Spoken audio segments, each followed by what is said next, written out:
नमस्कार दोस्तों, स्वागत है फिर से सबका बुक्स वाले भैया पे। दोस्तों, जैसा कि भारत और पाकिस्तान के बीच हम देख रहे हैं फिर से कॉन्फ्लिक्ट बढ़ रहा है, जंग के बादल मंडरा रहे हैं। आइए जानते हैं 5 ऐसी किताबों के बारे में जो आपको बताएंगी भारत और पाकिस्तान के बीच के कॉन्फ्लिक्ट्स के बारे में। दोस्तों, पहली किताब है tinder box the past and future of Pakistan by M J Akbar. M J Akbar ji एक काफ़ी वरिष्ठ जर्नलिस्ट हैं और उन्होंने किताब लिखी पाकिस्तान के पास्ट और फ्यूचर पे। इस बुक में फ्यूचर के बारे में मैं देखा कि एम्फेसिस थोड़ा सा कम था और पास्ट के बारे में उन्होंने ज़्यादा बताया है। दोस्तों, एम जे अकबर जी ने पाकिस्तान के पास्ट के साथ साथ पाकिस्तान की सोच के बारे में बताया था कि कैसे ये सोच जो है भारत में काफ़ी समय से पहले से थी। पाकिस्तान का आइडिया एक बिल्कुल सडन आइडिया नहीं था, ये सोच पहले से थी। एलियनेशन, सेपरेशन की फीलिंग्स जो कहते हैं कि कुछ हद तक लीडरशिप में पहले से थी। उन्होंने अलीगढ़ मुस्लिम यूनिवर्सिटी के समय से हवाला दिया कि किस तरह वहाँ के कुछ वरिष्ठ नेताओं का ये बयान था। शुरू से ही उनकी ये सोच रही कि हिंदू और मुसलमान के देश पर के नाम पर एक अलग अलग समाज बनना चाहिए, अलग अलग देश रहना चाहिए।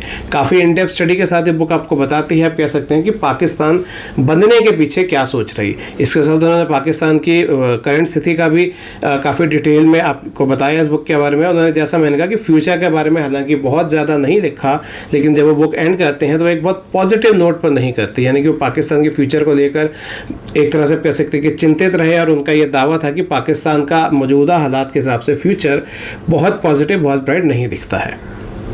तो जैसा मैंने कहा, यदि जानना चाहते हैं पाकिस्तान बनने के पीछे की कहानी, तो ये बुक आपके लिए बहुत उपयोगी सिद्ध होगी। दोस्तों, दूसरी बुक है India, Bharat and Pakistan the constitutional journey of a sandwich civilization by J Sai Deepak. जी हाँ, जे साईं दीपक के नाम से आप सब परिचित होंगे। ये 2 बहुत ही फेमस बुक्स लिख चुके हैं about Indian culture, history, civilization. और ये उनकी दूसरी बुक है जो ट्रिलॉजी वो लिख रहे हैं, इंडिया, भारत एंड पाकिस्तान। दोस्तों, इस बुक में वो एम्फेसाइज करते हैं, हालांकि एक बेसिक लेवल पे आइडिया उनका एम जे अकबर की बुक जैसा ही है, कि वो ये बताते हैं कि क्या सर्कमस्टेंसेस थे जिनकी वजह से पाकिस्तान बना। लेकिन वो इसको देखते हैं कि एक तरफ हम भारत यूरोपियन कॉलोनियलिटी के अंडर था, इसके साथ साथ तो बात करते हैं मिडल ईस्टर्न कॉलोनियलिटी की भी। तो जी हाँ, वो मिडल ईस्टर्न में एक कॉलोनियल पावर के तौर पर देखते हैं कि किस तरह से बहुत से देशों में वो कॉलोनियल पावर गई, बहुत से देश कन्वर्ट हुए, रिलीजियस कन्वर्जेंस हुई। और वो बताते हैं कि एक तरह का मैच हुआ मिडल ईस्टर्न कॉलोनियलिटी का और यूरोपियन कॉलोनियलिटी का, कि भारत ना सिर्फ गुलाम रहा बल्कि भारत का विभाजन भी हुआ। हालांकि जैसा मैंने कहा कि कोर आइडिया कुछ हद तक आप कह सकते हैं कि उनके एम जे अकबर जी की बुक का सेम रहा है, लेकिन जे साईं दीपक ने इस बुक में बहुत इन डेप्थ स्टडी करके, बहुत इन डेप्थ रिसर्च के बाद, बहुत से अनक्लासिफाइड डॉक्यूमेंट्स को स्टडी करके उन्होंने इस बुक को डिटेल में लिखा है। और उन्होंने वही बताया है कि क्या पास्ट था पाकिस्तान बनने से पहले का, क्या आइडियाज़ थे, क्या आइडियोलॉजी थी जिसकी वजह से पाकिस्तान बना और पाकिस्तान एक और भारत एक कॉन्फ्लिक्ट में रहे। दोस्तों, तीसरी बुक है एनिमोसिटी एट बे, जो लिखी है पल्लवी राघवन ने। पल्लवी का थोड़ा सा एक डिफरेंट टेक है इंडिया पाकिस्तान रिलेशंस पर। वो बताती हैं 1947 से अगले 5 साल 1952 के अराउंड तक का टाइम, जब दुश्मनी को पीछे रखकर भारत और पाकिस्तान अपने संबंधों को बेहतर बनाने के कुछ प्रयास कर रहे थे। तो इस बुक में बताती हैं ऐसे कौन से प्रयास किए गए, ऐसे कई पैक्ट साइन किए गए। जैसे उदाहरण के तौर पर पंडित नेहरू और लियाकत अली ने एक पैक्ट साइन करा था माइनॉरिटीज़ की प्रोटेक्शन का, कि दोनों देश इंश्योर करेंगे कि कहीं भी रिलीजियस माइनॉरिटीज़ को कोई प्रॉब्लम ना हो। इसके साथ इंडस वाटर ट्रीटी जो 1960 में साइन हुई थी, उसकी नींव रखी गई थी 1950 के डेकेड में। तो ऐसे कई एग्जांपल उन्होंने दिए हैं जिससे वो बताती हैं, जैसा कि नाम से ही जाहिर होता है, एनिमोसिटी एट बे। तो क्या क्या ऐसे एफर्ट्स दोनों देशों की लीडरशिप से किए गए जिससे कि कॉन्फ्लिक्ट्स कम हो और दोनों देश समृद्धि की तरफ बढ़े। अब इस बुक के बारे में आप ये कह सकते हैं कि वो जो बात है वो एक तरह से पुरानी बात हो गई है और अनफॉर्चुनेटली वो चीज़, वो प्रयास आगे नहीं बढ़ाए गए।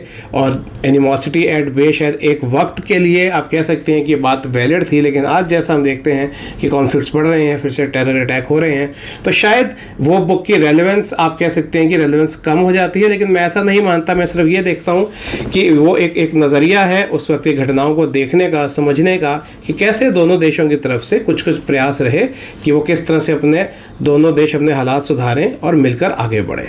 तो यदि आप भारत पाकिस्तान कॉन्फ्लिक्ट को पूर्ण रूप से समझना चाहते हैं तो मैं डेफिनेटली कहूँगा कि आप ये बुक भी ज़रूर पढ़ें। दोस्तों, नेक्स्ट बुक है अमन एम हिंगोरानी जी की अनरेवलिंग द कश्मीर नॉट। दोस्तों ये बुक अमन हिंगोरानी जी ने लिखी, जो कि एक काफ़ी नोन लॉयर हैं। इस बुक में वो बताते हैं, इस बुक का फोकस है कश्मीर प्रॉब्लम, और ये बुक धारा 370 के ख़त्म होने से पहले की लिखी गई बुक है।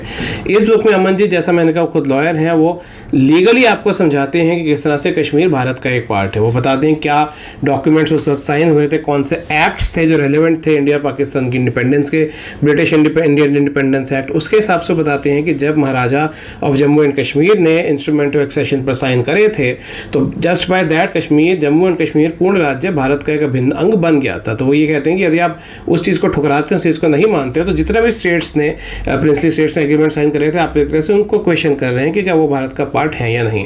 तो एक बहुत मुख्य बात सामने रखते हैं कि किस तरह से कानूनी तौर पर, इमोशनल होकर नहीं बल्कि कानूनी तौर पर कश्मीर जो है वो भारत का ही, जम्मू कश्मीर का पूरा स्टेट एक भारत का ही अभिन्न अंग रहा है। तो जैसा मैंने कहा कि यहाँ पे कोई शक की गुंजाइश नहीं बचती, क्योंकि आप इमोशन के बेसिस पे नहीं कह रहे कि जम्मू कश्मीर किसका है, वो भारत का है या पाकिस्तान का है, या इसको आज़ादी दे दीजिए।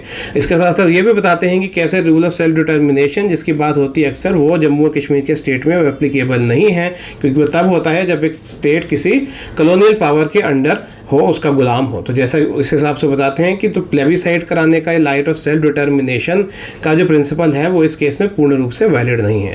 तो जैसा मैंने कहा, वो बताते हैं लॉयर की तरह, हिस्टोरियन की तरह नहीं, और आपकी बहुत सी ऐसी गलत धारणाएं जो जम्मू कश्मीर के बारे में लोगों को है, वो बहुत सी गलत धारणाएं जो हैं इस किताब को पढ़ने से डेफिनेटली वो दूर होंगी। तो अगर आप कहें कि जितने भी बुक्स में सबसे स्ट्रांगली कौन सी बुक रिकमेंड करता हूँ, तो वो है दोस्तों अनरेवलिंग कश्मीर नॉट बाय अमन हिंगोरानी। दोस्तों लास्ट बुक है एंगर मैनेजमेंट, जो लिखी है डिप्लोमेट अजय बिसारिया जी ने। जी, अजय बिसारिया जी पाकिस्तान में भारत के हाई कमिश्नर थे, और ये अकेले ऐसे हाई कमिश्नर है जिनको धारा 370 जब भारत ने अपने कॉन्स्टिट्यूशन से हटा दिया था, इनको पाकिस्तान छोड़ने को किया गया था। तो एक तरह से वो इकलौते भारत की तरफ से पाकिस्तान में हाई कमिश्नर है जिनको एक्सपेल किया गया। दोस्तों क्योंकि अजय जी एक डिप्लोमेट रहे हैं, वो भारत और पाकिस्तान के संबंधों को देखते हैं, बताते हैं सिंस इंडिपेंडेंस एक डिप्लोमेट के एंगल से, डिप्लोमेटिक स्तर पर भारत और पाकिस्तान के बीच कैसे संबंध रहे। तो इसमें बहुत से हिस्टोरिकल एनेक्डोट्स बताते हैं, और वो कहते हैं कि हम कह सकते हैं कि कई जगह बहुत से प्रयास किए गए संबंधों को सुधारने का, लेकिन अगर हम मोटे तौर पर देखें तो ओवरऑल ये डाउटफुल है कि हमने कितना सक्सेस उसमें हमें हासिल हुआ। तो अजय जी ने डिप्लोमेसी और हिस्ट्री को बहुत अच्छे से समझ के, बहुत अच्छे से क्लब करके ये बुक लिखी। और मैं बताना चाहूँगा, यदि आप नहीं जानते तो एम्बेसडर बिसारिया बहुत क्रिटिकल मूवमेंट्स पर भारत का प्रतिनिधित्व कर रहे थे पाकिस्तान में। तो उन्होंने बहुत से crucial movements as a diplomat Bharat Pakistan संबंधों की हिस्ट्री में, इतिहास में देखे हैं। और जैसा मैंने कहा, बुक से आपको एक डिप्लोमेट किस तरह से सोचते हैं, डिप्लोमेट हिस्ट्री को किस तरह से देखते हैं, और उनका जो परव्यू रहा है, तो मैं कहूँगा एक बहुत ही इन डेप्थ, बहुत ही डिटेल्ड और बहुत जो समझने में आपको हेल्प करेगी भारत और पाकिस्तान के बीच की समस्याओं को। तो ये एक और बुक है जो मैं स्ट्रांगली रिकमेंड करता हूँ। दोस्तों आज के लिए इतना ही। ये 5 किताबें मैं आपको रिकमेंड कर रहा हूँ, इनको खरीदने का लिंक आपको नीचे के डायलॉग बॉक्स में मिलेगा। यदि ये भारत और पाकिस्तान के संबंधों को, उनके इतिहास को जानना चाहते हैं, तो मैं कहूँगा कि ये पांचों के पांचों बुक्स ही आप ज़रूर पढ़िए। Thank you.